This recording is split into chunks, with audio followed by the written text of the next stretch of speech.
नमस्कार दोस्तों, आज की इस नई क्लास में एमपी प्लस कांस्टेबल 2023 के एग्जाम के लिए रीजनिंग की महत्वपूर्ण क्वेश्चन लेके आए।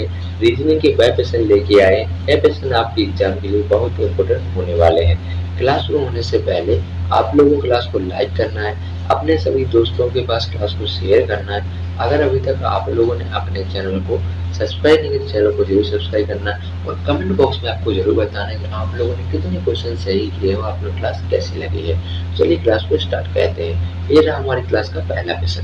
पहला प्रश्न आपसे पूछा जा रहा है कि प्रश्नवाचक चिन्ह के स्थान पर निम्नलिखित में से कौन सा आएगा। आपको बताना है प्रश्नवाचक चिन्ह के स्थान पर निम्नलिखित में से कौन सा आएगा। आपको चार ऑप्शन दे रखे हैं, इन चार ऑप्शन में से आपको बताना है कि प्रश्नवाचक की जगह क्या आएगा। देखिए आपको दे रखा है जेड, यहाँ पर दे रखा है आपको वाई बी, यहाँ पर दे रखा है एक्स सी। यहाँ पर बताइए क्या आएगा। देखिए कैसे करेंगे। देखिए यहाँ पर जेड से हम जैसे बाई तक आते हैं, जेड में से -1 करेंगे तो क्या आ जाता है, बाई आ जाता है। ठीक है, अब बाई में से जैसे -1 करेंगे तो हमारे पास एक्स आ जाएगा। अब एक्स में से जैसे हम -1 करेंगे तो हमारे पास क्या आ जाएगा, डब्ल्यू आ जाएगा। क्या आ जाएगा, डब्ल्यू आ जाएगा। अब हमको क्वेश्चन सॉल्व करने की जरूरत नहीं है, क्योंकि ना हमको ऑप्शन नंबर ए में दे रखा है, ना हमको ऑप्शन नंबर बी में दे रखा है, ना हमको ऑप्शन नंबर सी में दे रखा है, हमको दे रखा है ऑप्शन नंबर डी में। यानी हमारे पास प्रश्नवाचक के जगह क्या आएगा, डब्ल्यू डी आएगा, जो ऑप्शन नंबर डी हमारा सही जवाब हो जाएगा। बढ़ते हैं अगले प्रश्न की ओर। अगले प्रश्न आपसे पूछा जा रहा है, यदि 4 3 2 5 को इस प्रकार लिखते हैं तो इस प्रकार आपको बताने कि इस प्रकार आर ई ए पी को क्या लिखा जाएगा। देखिए कैसे करेंगे।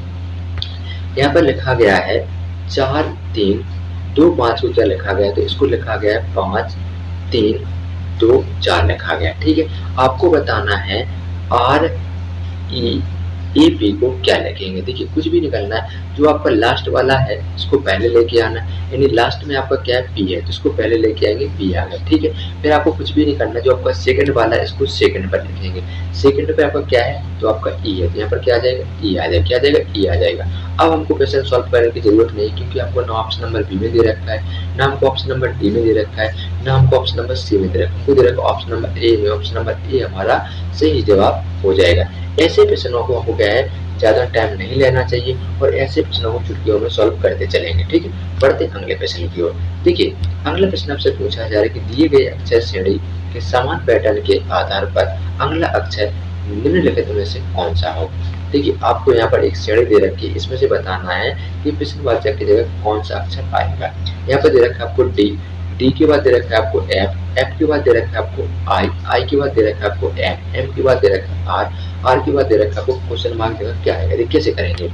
आपका जो डी है, डी आता है आपके चौथे नंबर, कितने नंबर पर आता है, चौथे नंबर पे आता है। एफ आपका कितने नंबर पर, 6 नंबर पे आता है। ठीक है, आई आपका 9वें नंबर पे आता है और एम आपका 13वें नंबर पे आता है और आपका जो आर है ये आपका 18वें नंबर पे आता है। देखिए यानी हमने पहले इसमें प्लस के 2 किए, यहाँ पर हमने प्लस के 3 किए, यहाँ पर हमने प्लस के 4 किए, यहाँ पर हमने प्लस के 5 किए और यहाँ पर प्लस के 6 करेंगे तो हमारे पास क्या आ जाएगा, 24 हो जाएगा। 24 पर क्या आता है, 24 पर हमारे आता है एक्स की वैल्यू क्या होती है, तो एक्स की वैल्यू क्या होती है, 24 होती है। ऑप्शन नंबर डी हमारा सही जवाब हो जाएगा। बढ़ते अगले प्रश्न की ओर। अगला प्रश्न आपसे पूछा जा रहा है, निम्नलिखित अक्षर श्रेणी जो एक निश्चित पैटर्न का पालन करते हैं को पूर्ण कीजिए। आपको क्या करना है, एक अक्षर श्रेणी दे रखी है, इसको पूर्ण करके बताना है कि इसमें कौन से अक्षर भरे जाएंगे। देखिए कैसे करेंगे। जब भी आपको ऐसे प्रश्न दे रखे होंगे, सबसे पहले आपको क्या करना पड़ता है, सबसे पहले हम अक्षरों की संख्या को गिनते हैं, कितने अक्षर दे रखे हैं तो उसके पहले नंबरिंग काउंटिंग करेंगे। देखिए 1 2 3 4 5 6 7 8 9 10 11 12 13 14 15 16 17 18, यानी आपको 18 अक्षर दे रखे, यानी आपको 18 अक्षर दे रखे। अब 18 के आपको ऐसे ग्रुप सोचना है जो आपको आसान हो। तो हम 3-3 के ग्रुप बनाएंगे, 3-3 के ग्रुप बनाएंगे। आप 6-6 के बना सकते हैं, या आप 2-2 के भी बना सकते हैं, या आप 9-9 के भी बना सकते हैं। तो आसान करने के लिए हम क्या करेंगे, 3-3 के बनाएंगे, करेंगे 3-3 के बनाएंगे। ठीक है, एक हमारा ए हो जाएगा, क्या हो जाएगा, एक हमारा ए हो जाएगा 3 अक्षर के बाद, एक हमारा ए हो जाएगा और एक ए हो गया, एक ए हो गया, एक ए हो गया। मतलब हमारे 3-3 के 6 ग्रुप बन जाएंगे। अब आसान क्या हो जाएगा, यहाँ पर हमको दिख रहा है कि सी और ए, मतलब ए और बी और सी, मतलब 3 लेटर आपके पास आना ही चाहिए। तो यहाँ पर सी दे रखा है, यहाँ पर बी दे रखा है, इसकी कमी है, यहाँ पर ए आएगा। क्या आएगा, यहाँ पर ए आ जाएगा। ठीक है, यहाँ पर देखिए, यहाँ पर बी दे रखा है, ए दे रखा है, यहाँ पर क्या आ जाएगा, यहाँ पर आ जाएगा आपका ए के बाद क्या आएगा, सी आएगा, क्या आ जाएगा, सी आ जाएगा। तो आपको सॉल्व करने की जरूरत ही नहीं, क्योंकि ना आपको ऑप्शन नंबर ए में दे रखा है, ना आपको ऑप्शन नंबर बी में दे रखा है, हमको दे रखा है ऑप्शन नंबर सी में। ऑप्शन नंबर सी हमारा सही जवाब हो जाएगा। बढ़ते अगले क्वेश्चन की ओर। अगला क्वेश्चन आपसे पूछा जा रहा है, यदि एक पंक्ति में राहुल आगे से 16वें स्थान पर तथा पीछे से 29वें स्थान पर खड़ा है, तो उस पंक्ति में व्यक्तियों की कुल संख्या। देखिए क्वेश्चन आपसे कह रहा है कि आपको एक पंक्ति दे रखी है, जिस पंक्ति में राहुल आगे से 16वें स्थान पर और पीछे से 29वें स्थान पर खड़ा है, तो आपको बताना है कि इस पंक्ति में टोटल कितने व्यक्ति हैं। तो ऐसे क्वेश्चन को हम चुटकियों में सॉल्व करेंगे। जब भी आपको ऐसा क्वेश्चन दे रखा हो तो आपको कुछ भी नहीं करना है, इन दोनों को ऐड करना है। आपको 16 प्लस 29 क्या है, 16 प्लस 29 को ऐड करना और इसमें से -1 कर देना। 16 प्लस 29 होते हैं आपके 45, और 45 में जैसे ही आप -1 करोगे तो आपके पास आ जाएगा 44। कितना आ जाएगा, 44। किस ऑप्शन में दे रखे हैं, ऑप्शन नंबर बी में, यानी पंक्ति में टोटल व्यक्तियों की संख्या 44 होगी। ऑप्शन नंबर बी आपका सही जवाब हो जाएगा। बढ़ते अगले क्वेश्चन की ओर। अगला क्वेश्चन आपकी स्क्रीन पर दे रखा है। अगला क्वेश्चन आपसे पूछा जा रहा है कि प्रश्नवाचक चिन्ह के स्थान पर निम्नलिखित में से कौन सी संख्या आएगी।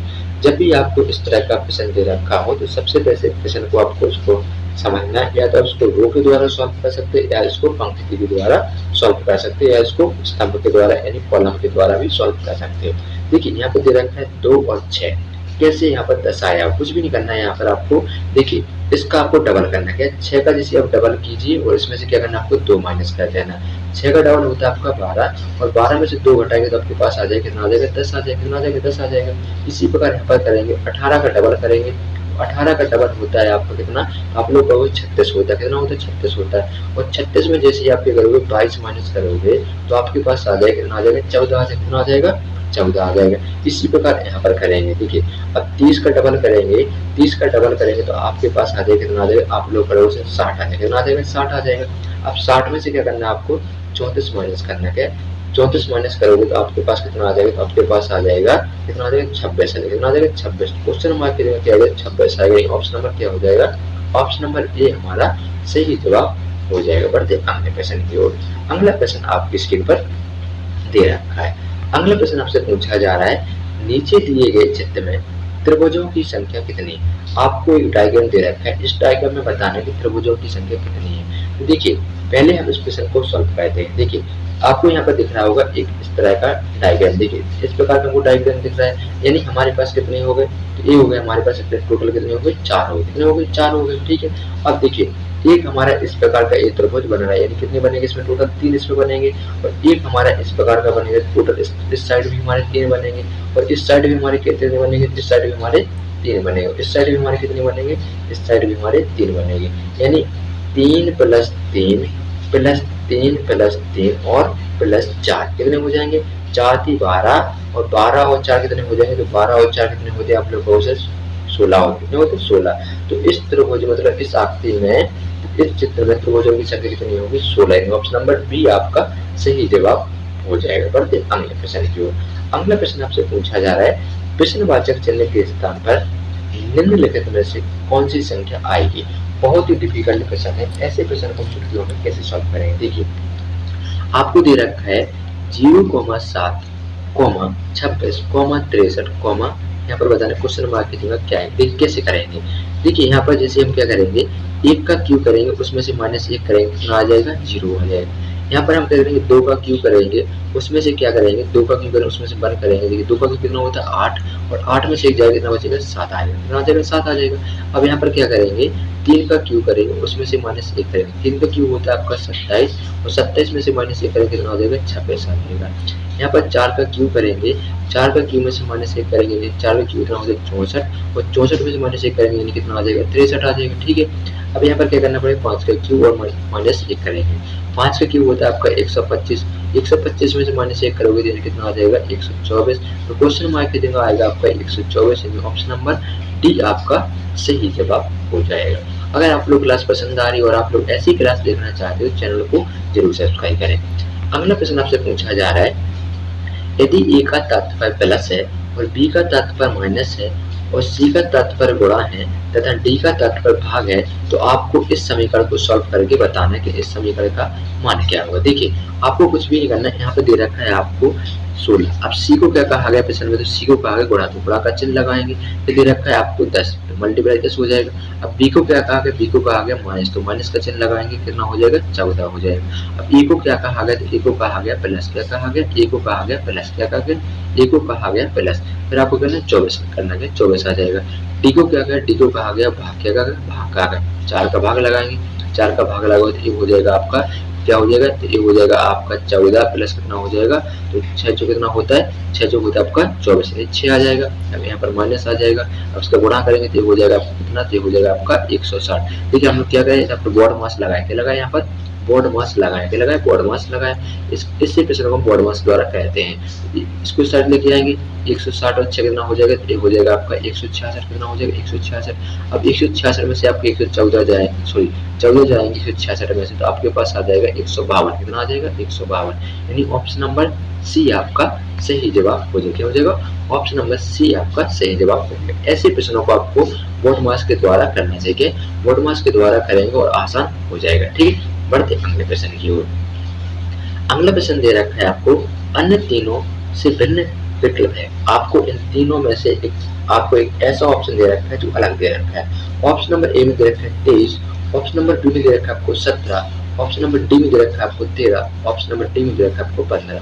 देखिए आपका 23 और 17 और क्या है 13, ये कैसे है, ये आपकी सारी आवाज संख्या है, लेकिन ऑप्शन नंबर डी आपका बिल्कुल ये अलग हो जाएगा, ऑप्शन नंबर डी आपका सही जवाब हो जाएगा। बढ़ते अगले प्रश्न की ओर।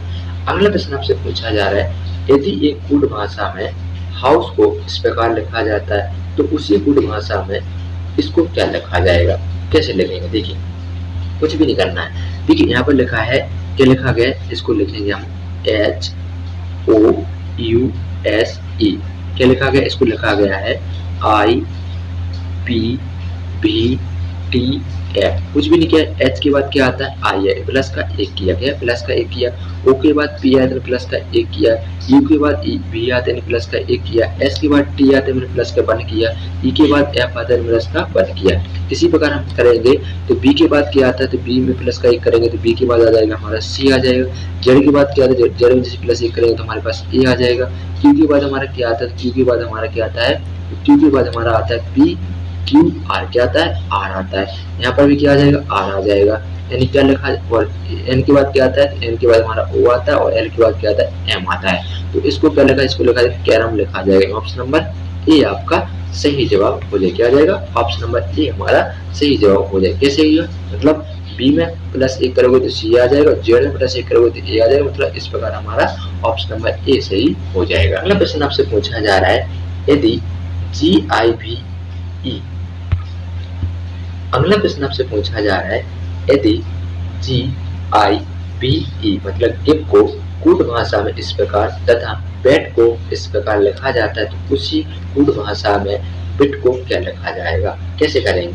देखिए यहाँ पर GIVE को क्या लिखा गया, तो ये लिखा गया है 5 1 3 7 लिखा गया, ठीक है। और BAT है, BAT को लिखा गया है 9 2 4 लिखा गया। आपको बताना है कि BITE को क्या लिखा जाए, कुछ भी नहीं करना है। देखिए बी को क्या लिखा गया प्रश्न में, तो बी को लिखा गया 9, तो यहाँ पर आ जाएगा आपका 9 आ जाएगा। आई को क्या लिखा गया, तो आई को लिखा गया है 1, क्या लिखा गया 1, क्या लिखा गया 1, क्या लिखा गया 1 लिखा गया। टी को क्या लिखा गया, तो टी को लिखा गया 4, क्या लिखा गया 4 लिखा गया। ई को क्या लिखा गया, ई को लिखा गया 7। तो बिट को इस प्रकार कूट भाषा में लिखा जाएगा। ऑप्शन नंबर बी हमारा सही जवाब हो जाएगा। बढ़ते अगले प्रश्न की ओर। अगला प्रश्न आपकी स्क्रीन पर दे रखा है। अगला प्रश्न आपसे पूछा जा रहा है, यदि एक कूट भाषा में 3 4 5 6 को रोज तथा 1 2 7 8 3 को जय लिखा जाता है तो उसी कूट भाषा में 5 6 7 3 1 2 को क्या लिखा जाएगा। ऐसे प्रश्न को हम चुटकियों में सॉल्व करेंगे, क्योंकि जो आपको पहले प्रश्न करा चुके वही सेम जैसा प्रश्न। देखिए प्रश्न में क्या कहा गया, तो रोज को मतलब आर को क्या लिखा गया, तो आर को लिखा गया 3। यहाँ पर आपको बताने कि 5 को क्या लिखा गया, तो 5 को लिखा गया एस, क्या लिखा गया एस लिखा गया, क्या लिखा गया एस लिखा गया। 6 को क्या लिखा गया, तो 6 को लिखा गया ई, क्या लिखा गया 6 को लिखा गया ई लिखा गया, ठीक है। 7 को क्या लिखा गया, तो 7 को लिखा गया आपका ए क्या लिखा गया, ए लिखा गया, यानी हमको आगे सॉल्व करने की जरूरत नहीं है। तो इस पर इसको क्या लिखा जाएगा, इसको लिखा जाएगा सर्च लिखा जाएगा, क्या लिखा जाएगा, सर्च लिखा जाएगा। ऑप्शन नंबर क्या दे रखा है, ऑप्शन नंबर ए में दे रखा है, ऑप्शन नंबर ए हमारा सही जवाब हो जाएगा। तो दोस्तों ये वह क्वेश्चन है जो आपके एमपी प्लस कांस्टेबल 2023 के एग्जाम के लिए बहुत ही इंपॉर्टेंट है। आशा करते हैं आप लोगों को ये क्लास पसंद आई होगी। क्लास पसंद आई, क्लास को लाइक करना है, अपने सभी दोस्तों के पास क्लास को शेयर करना है, और आपको कमेंट बॉक्स में आपको जरूर बताना है कि आप लोगों को क्लास कैसी लगी है और आप लोगों ने कितने क्वेश्चन सही किए। हम लोग मिलते हैं नई क्लास के साथ। Thank you for watching.